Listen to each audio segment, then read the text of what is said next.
Hey guys, welcome back. In today's video, I'm going to show you how to do the zoom transition with blur using Adobe Premiere Pro. So let's get started. So here we are in Adobe Premiere Pro and we have these two clips right here as an example. So we will be doing a zoom transition with blur on this one. So first things first is that we were going to go and add a zoom in at the end right here on our first clip.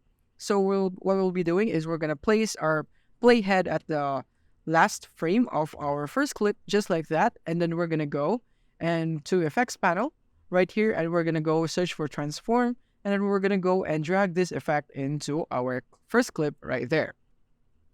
And now the next thing is that we're going to go and set a keyframe for the scale under transform.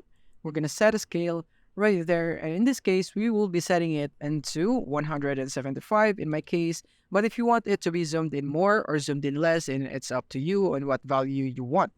And then the next thing is that we're going to go back 5 frames. So we're going to be pressing the shift button and the left arrow key so that it will go 5 frames. And then from here, we're going to reset the parameter for our scaling so that it would have the zoom in effect. And it would look like this right there. And as you can see, there is a zoom in right there. And make sure that you have this one right here, the shutter angle, to be at 360. And then you want to make sure that this is unchecked. And when you play it, should now look like this. As you can see, there is a blur. And that is what we're looking for right there. And basically, you'll be doing the same thing right here in the second clip, except you'll be doing a zoom out. So we'll be going for the beginning of the clip right here, beginning frame.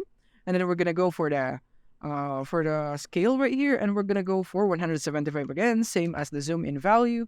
And then we're going to go 5 frames. So shift plus our right arrow key and then reset the parameter. And then uncheck this one and go for 360 for shutter angle. And then we have this transition now.